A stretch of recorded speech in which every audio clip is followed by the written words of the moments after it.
Let me now.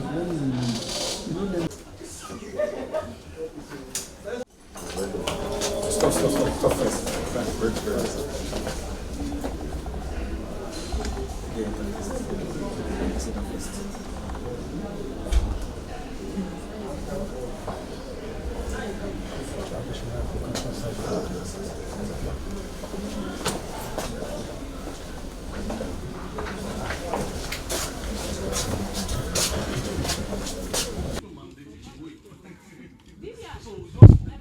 You understand?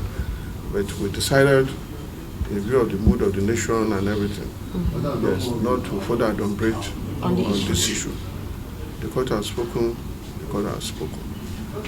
And we just felt that, possibly, we didn't want to rub this in. Yes, we didn't want to rub it in. You know, so that is the situation of things. You understand? People were in court. You listen to the incidents. So, what? And then the client spoke to you, right? Yes. So he's the client. Yes. You understand? Before we look out more for you, what would the person to just say is that, oh, the court has delivered this ruling, and see that this is the position of the court, and that is it. It's going to be 2 seconds, 2 minutes, that's all. Just that's it. Nothing specific. The court has delivered this ruling, you were in court, so whatever the EFCC want to do, they are free to do. As the court said that they should conduct their activities within the ambit of the law. That's all.